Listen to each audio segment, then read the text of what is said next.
할렐루야. 오늘 오후 시간에는 하이델베르크 강해 8번째 시간입니다. 아마 시간이 뜸했기 때문에 8번째인지 첫 번째인지 구분이 안 되는 분들 많이 계시겠지만, 오늘 특별히 본문 말씀을 통해서 형식에 치우치지 말고 본질을 회복하라고 하는 제목으로 하이델베르크 요리 문답의 하나님을 향한, 특별히 우리에게 은혜로 베풀어 주신 예전 성찬에 대해서 우리가 함께 말씀의 은혜를 좀 나누고자 합니다. 우리가 잘 아는 것처럼 요한복음 13장부터 17장까지는 다락방 강화라고도 하고 예수님의 유언, 마지막 설교라고도 하는 그 범주 안에 있는 본문이죠. 특별히 예수님께서 이제 떠나실 때가 되셨습니다. 마지막 잡히시기 전, 십자가에 못 박히시기 전 유월절 잔치, 제자들과 함께 성찬으로 그렇게 베풀어 주는 이 시간에 예수님께서 제자들에게 하신 말씀이라는 겁니다. 특별히 16장은 예수님이 떠나실 것과 성령님께서 오실 것에 대하여 예수님이 말씀하시죠. 예수님이 떠나신다, 즉 죽으시고 부활하시고 성천하신다라고 하는 이 말씀을 전할 때 제자들은 두려워하게 됩니다. 예수님이 떠나신다는 것에 대해서 제자들의 마음은 두려움이 찾아온 겁니다. 그때 예수님은 성령님이 오실 것에 대하여도 함께 말씀하셨습니다. 중요한 것은 예수님께서 떠나신다고 말씀하시면서 죽으심에 대한 말씀만 하신 것이 아니라 부활에 대하여, 성천에 대하여 함께 말씀했지만, 제자들의 귀는 죽으심, 예수님이 떠나신다, 우리 곁을 떠나신다, 여기에 그들의 생각이 집중하게 되어지고 그것이 그들의 슬픔이 되고 두려움이 되어졌다는 겁니다. 자, 그런데 예수님이 이 16장 20절에서 이렇게 말씀하시죠. 너희의 근심이 도리어 기쁨이 되리라. 자, 이 말씀을 통해서 우리가 성찬이, 오늘 1, 2부 예배 때 성찬식이 있었지 않습니까? 지금 하이델베르크 강해가 딱 성찬과 연결되어졌는데요. 자, 여기에서 성찬에 우리가 또 다른 의미를 하나 발견하게 되는 거죠. 예수님께서 제자들과 함께 유월절 만찬을 나누십니다. 성찬이 이루어지는 것이죠. 자, 그때 예수님이 주신 이 말씀을 토대로 성찬의 의미 하나를 발견하게 됩니다. 첫 번째, 그것은 근심이 기쁨으로 변화되게 하신 예수님을 기억하는 예식이 성찬이다라는 거죠. 자, 오늘 22절의 말씀을 같이 한번 읽겠습니다. 22절입니다. 지금은 너희가 근심하나 내가 다시 너희를 보리니 너희 마음이 기쁠 것이요 너희 기쁨을 빼앗을 자가 없으리라. 예수님이 떠나신다는 것 때문에 근심하고 슬퍼하는 제자들, 그들에게 예수님이 절망의 순간으로 여겨지는 제자들의 마음을 위로하시고 그 마음에 기쁨이 주어질 것을 말씀하고 있는 거죠. 자, 우리가 성찬을 참여하면서 과연 그 성찬에 예수님의 죽으심에 대한 슬픔, 예수님의 십자가를 지심에 대한 그 고통을 내가 함께 느끼며 주님이 나의 죄 때문에 이런 큰 고통을 당하셨구나, 이 죽음을 주님이 친히 지셨구나, 내가 흘려야 될 그 피를 주님이 다 흘려주셨구나. 내가 흘려야 될 물 한 방울 주님은 남김없이 다 쏟아주셨구나.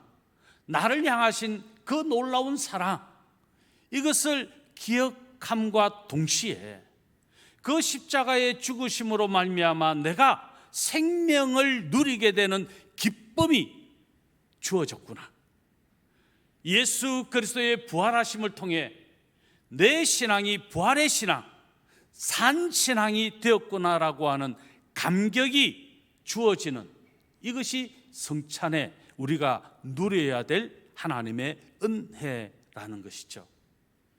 그래서 성찬은 죽으심만을 묵상하고 그것만을 기억하고 기념하는 게 아니라는 것이죠. 예수 그리스도의 죽으심으로 나로 살게 하신 하나님의 은혜 뿐만 아니라 예수 그리스도의 부활로, 부활의 첫 열매 되신 예수 그리스도, 이제 내가 그 예수님을 믿음으로 부활의 삶을 살게 되었구나. 내가 죽음에서 생명으로 옮겨지는 이 삶을 살게 되었구나 라고 하는 감격이 이 성찬을 통해서 일어나야 된다는 것이죠. 그래서 하이델베르크 65문 우리 같이 한번, 제가 질문하면 여러분이 답하시면 좋겠습니다. 오직 믿음으로만 우리가 그리스도와 그의 모든 축복을 누릴 수 있는데 이 믿음은 어떻게 생깁니까?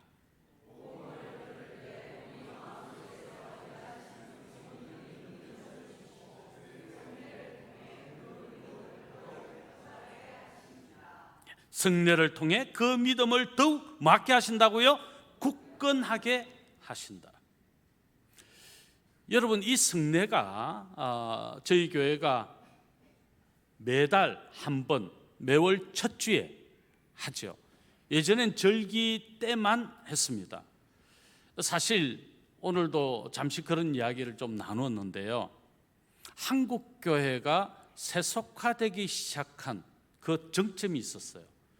그게 뭐냐면 대형 교회라 불리워지는 교회들이 예배 시간을 단축하게 되었다는 거예요. 그게 뭐냐면 1부 예배, 2부 예배, 3부 예배, 4부 예배, 5부 예배를 드리다 보니까 예전의 예배의 감격, 말씀이 충분하게 선포되고 성례가 은혜 가운데 충분하게 이루어지는 이 일들이 점점 소멸되기 시작했다는 거예요. 이것이 교회의 세속화의 시작이다라고 어떤 목회자가 말합니다. 저도 동의합니다. 큰 교회가 30분 설교, 그리고 1시간 안에 무조건 다 마친다. 이게 마치 예배의 어떤 정석처럼 만들어지는, 그래서 30분이 넘어가고 1시간이 넘어가면 갑자기 주리가 틀리고 시계가 봐지고 은혜가 감소되기 시작하는 이 끔찍한 예배의 세속화, 교회의 세속화가 왔다는 것이죠. 그래서 매주 성례를 할 수가 없는 거예요. 왜? 성례하는 시간이, 또 설교하는 시간이, 예배를 드리는 모든 시간, 성도의 교제가 제대로 나누어질 수 없는 상황, 그런 지경에까지 오게 된 거죠. 큰 교회들이 그렇게 하니까 작은 교회들도 마치 예배는 그래야 되는 것처럼 생각을 합니다. 왜? 우리는 5부 예배도 안 드리는데, 우리는 10부 예배도 안 드리는데 꼭 그런 교회들처럼 따라가는 거예요. 제가 아프리카를 좋아하는 이유 하나 있습니다. 예배 시간이 끝이 없다는 거예요. 이번에도 얼마나 춤을 많이 췄는지 나중에 하나씩 보따리를 좀 풀게요. 그래서 제가 이 예배 찬양이 너무너무 좋은 거예요. 찬양의 시간만 1시간, 아니요, 찬양의 시간만 2시간이 흘러갔는데 그 2시간이 지루하지 않았어요. 지치지 않았어요. 지겹지 않았어요. 오늘 우리 천중일 선교사님이 갑자기 그냥 오늘 오후에 오셨어요. 남아공, 제가 너무 좋아하는 선교사님. 저 선교사님 때문에 선교의 문이, 제 생각, 마인드가 확 열렸죠. 오늘 가족들이 다 오셨는데 남아공에 가고 이번에 탄자니아 갔을 때도 예배를 드리는데 하나님의 그 폭포수 같은 은혜, 그냥 가만히 앉아서 있을 수 없는, 그냥 히프가 등등 들썩들썩해지고 나중에는 찬양을 하는데 그들과 함께 그냥 춤을 추며 찬양하게 되는, 저는 제가 영성이 회복되는 그런 감격을 누렸어요. 설교를 하는데 무슨 말인지 몰라. 원주민 목사님이 하시는데 하나도 모르겠는데 알 것 같아요. 그냥 알 것 같아요. 어떻게 해요? 하나님의 말씀의 은혜가 뭐라고 이야기하는지는 모르겠는데 느껴지는 거예요. 여러분, 예배는요, 짜여진 틀에서 딱 정형화되어진, 그래서 딱 그 시간을 지켜야 되는 그게 아니에요. 성례는요, 그냥 우리가 지금 시간을 줄이기 위해서 빨리 급속도로 하지만 사실 성례는 충분한 하나님과의 깊은 교제와 또 하나님과 함께하는 그 한 몸이라고 하는 이 생각과 감격이 성례 가운데 일어나야 돼요. 그리고 성도들이 서로 이 성례 가운데서 깊은 교제가 이루어지고 서로 우리가 연결되었고 하나입니다. 이게 이루어져야 돼요. 그런데 한국교회 그렇게 할 수 있나요? 없잖아요. 성례 한 30분 하고 설교 한 50분 하면 여러분 다 환장할걸요. 이게 지금 세속화라는 거예요. 이게 세속화라는 거예요. 설교 조금 길게 하면요, 어떤 분은 다 인상부터 써요. 그거 다 알아요. 제가 안 본 줄 알죠? 예, 제가 안식 올 때 좀 편하셨죠? 우리 부목사님들이 시간 착, 제 딸이 그러더라고요. 뭐 부목사님들 설교할 때는 너무 좋았는데 아빠 오니까 갑자기.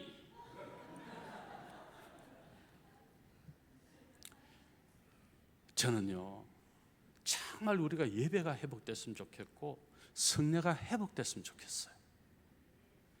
제가 하고 싶은 성례는요, 제가 처음 성례 미국 갔을 때 갈보리 처치에서 성찬식을 하는데 다 목회자가 일일이 잔을 주면서 축복의 말을 하고 떡을 나누면서 축복의 말을 하면서 한 줄씩 한 분 한 분, 그렇게 제가 목회자가 다 그렇게 집례하는.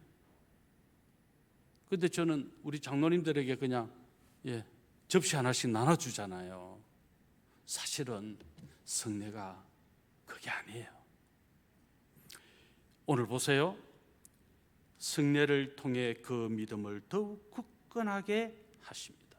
이 성례는 하나님이 주신 특별한 은혜의 방편이고, 이 귀한 예전은 초대교회 당시에도 너무너무 성도님들이 소중하게 여겼어요. 그래서 초대교회 성도들은 매 모일 때마다 이 성례가 이루어졌어요.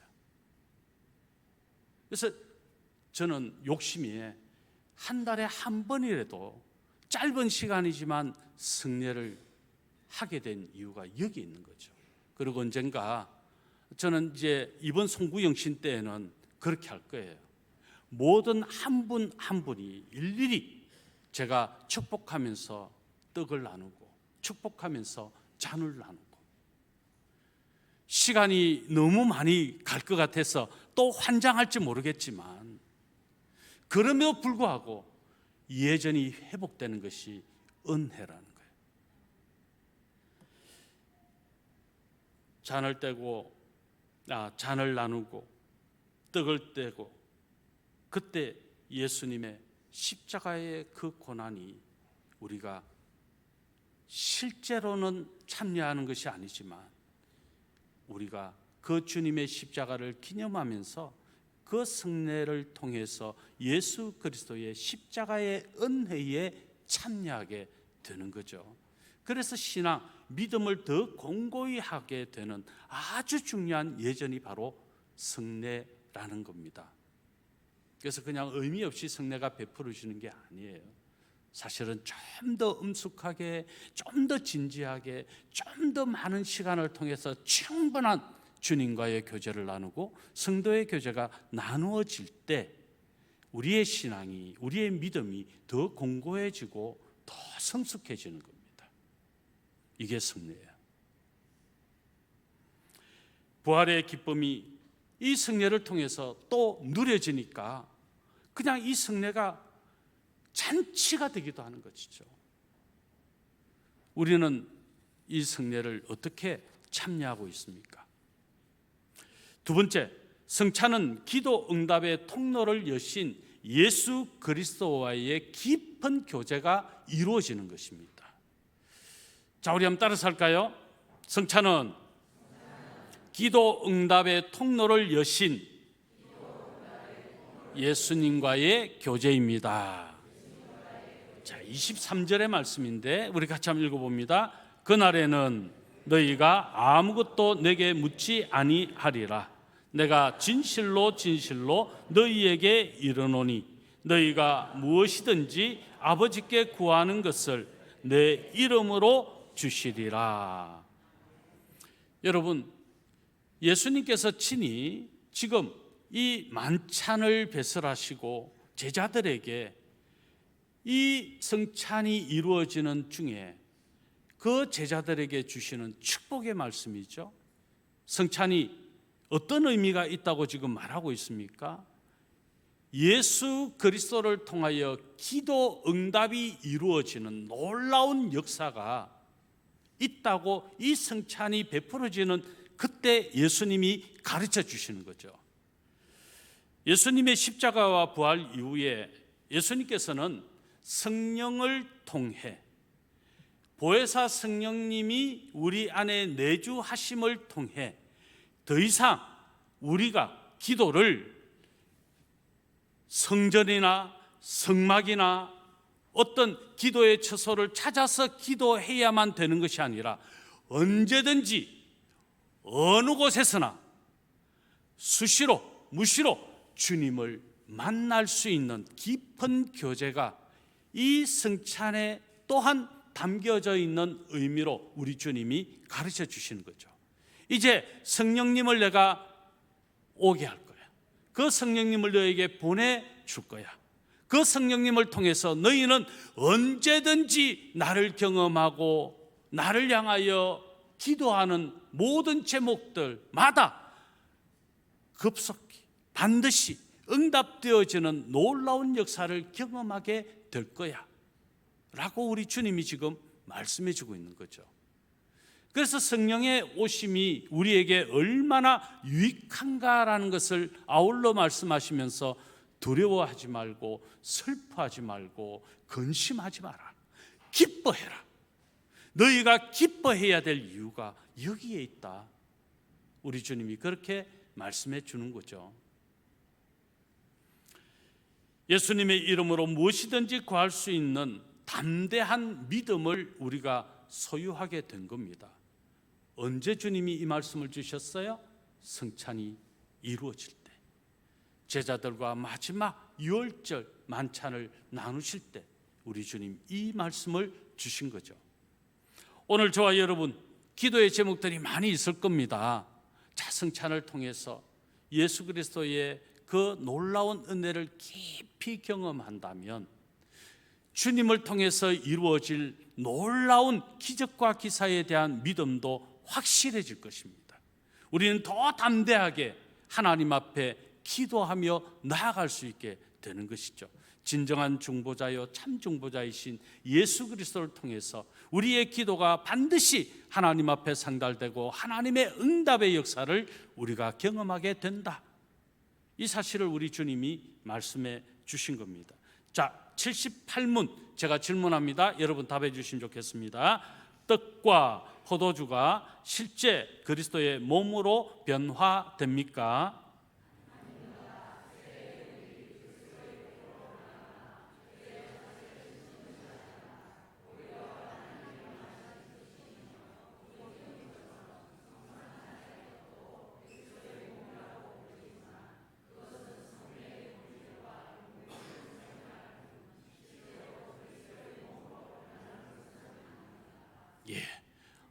실제로 이 떡과 잔이 예수님의 몸이 되고 예수님이 피가 된다라고 주장하는 이단들이 있습니다. 그런데 그 주장은 잘못된 거예요. 실제 우리의 몸이 되고 실제 예수님의 피가 되는 거 아니에요. 자, 그러면 여기에 의미는 뭡니까? 우리 믿음을 보존시켜주는 수단으로서의 이 예전, 이 성례가 중요하게 우리가 받아들여지게 되는 것은 예수 그리스도의 피의 의미를 분명하게 기념하고, 즉 예수님의 보혈로 내 죄 사함의 은혜가 이루어졌음을 다시 한번 확인하고 감격해하면서 속죄의 은총을 풍성하게 누리는 거죠. 예수 그리스도의 살찢으심, 채찍에 맞으심으로 우리가 나음을 입었고, 우리의 질병이나 우리의 상처, 우리의 어떤 문제라도 예수 그리스도께서 친히 그 몸으로 담당해 주셔서 우리에게 주어진 그 어떤 고통과 환난과 죄악도, 우리의 육신의 질병도 치유되어지는 은혜와 역사를 누리게 되었다는 이 감격, 이 성례를 통해서 더 풍성하게 누릴 수 있는 겁니다. 우리가 여기에서 한 가지 이제 이런 질문을 던질 수 있습니다. 자, 어떤 질문일까요? 성찬이 이루어질 때 이 성례가 첫째, 지루하게 느껴지고 있지 않는가라는 질문. 이 성찬 예식을 굳이 꼭 이렇게 해야 하나? 아까 제가 말씀드린 것 또 반복되겠습니다만, 아니 지금 예배 시간만 해도 좀 이 시간이 좀 느슨해지는 것 같고 불편한데 꼭 성찬을 매달 해야 되냐? 그냥 좀 더 빠르게, 요새는 일회용도 많이 나온다는데 다 일회용 앞자리에 놔놓고 그냥 간단하게 멘트하고 딱 먹고 끝내면 되지. 누가 그랬어요? 실제 그런 분들이 있다니까요. 너무 형식적으로 바뀌어지는, 그냥 예전 이 성례의 깊은 의미는 묵상되지 않고 그냥 형식에 치우치게 되는 이런 현상들이 한국교회 세속화의 바람으로 함께 밀어닥쳤다는 거예요. 그래서 굳이 이 성찬을 해야 하는가? 시간을 할애하면서까지 자주 해야 하는가? 그 첫 번째 질문이 뭐라고요? 지루하고 불편한 것으로 기억되고 있지는 않는가라는 질문이라는 거죠. 만약에 이것이 공감되고 이것이 어떤 우리 성도님들 가운데 어떤 모임에서 중론이 된다면 이것은 끔찍한 기독교의 순수성을 잃어버린 것이고 예수 그리스도의 십자가의 생명력을 잃어버린 것이다. 성례가 빠져버리면 정말 계획주의적인 관점에서, 우리 천중 선교사님이 오늘 오셨기 때문에 자주 이야기가 되는데, 계획주의 교회에서 정말 계획주의 신앙을, 이 신학이 정말 우리 천 선교사님이 가르친 교수 사역을 하면서 강조되어지는 건데, 사실 성례는 매 예배마다 있어야 되는 거거든. 그런데 지금 그렇게 할 수 없다는 안타까운 현실이 과연 옳은가? 오히려 그렇게 질문돼야 되지, 이 시간이 지루하고 이 시간이 꼭 필요한가? 라는 이 질문에 대해서 동의하게 된다면 십자가의 은혜를 반감시키고 끔찍한 결과를 초래하는 신앙의 태보, 아니 신앙이 없음을 인정하는 것과 같은 결과를 낳을 수 있다. 자, 그렇다면 은혜를 누리는 통로가 되고 있습니까? 라고 하는 질문을 또 함께 드릴 수 있겠죠. 자, 제가 질문해 보겠습니다. 여러분에게는 이 성례가 은혜의 통로가 되고 있습니까? 진짜이십니까? 그러면 매주 해도 괜찮겠습니까? 그러면 예배 시간이 매주 1시간 반 해도 괜찮겠습니까? 김명철 장로님, 그래도 되겠습니까?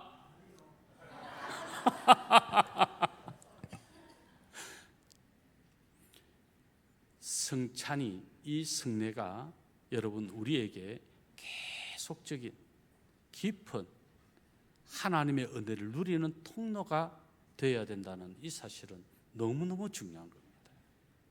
이건 정말 우리에게 목숨보다도 더 소중하게 여겨야 할 가치 있는 것이다. 그러므로 하이델베르크 교리문답 59문부터 79문은 어떤 내용들로 세세하게 기록되어져 있는가 하면 이 기독교의 예전들이 아주 세세하게 너무 중요하다는 것을 우리에게 각인시켜주고 있는 질문들이고, 거기에 우리가 화답하는 것이 신앙의 성장과 신앙의 유익과 무엇보다 하나님의 은혜를 더 풍성하게 누리는 방편, 이것을 우리가 정말 누리게 된다. 그래서 여기서 이제 핵심은 무엇입니까? 진짜 본질로 돌아가자는 거예요. 예전이 형식이 되지 말고 하나님의 은혜를 누리는 방편, 이 본질로 돌아가자는 거죠. 예배가 예배가 되는 것, 정말 성례가 성례가 되는 것, 성찬이 성찬이 되는 것, 그 은혜를 우리가 실제로 누릴 수 있는 것이 우리의 신앙 바른 고백이다. 기도하겠습니다. 사랑의 하나님 아버지, 감사합니다. 우리가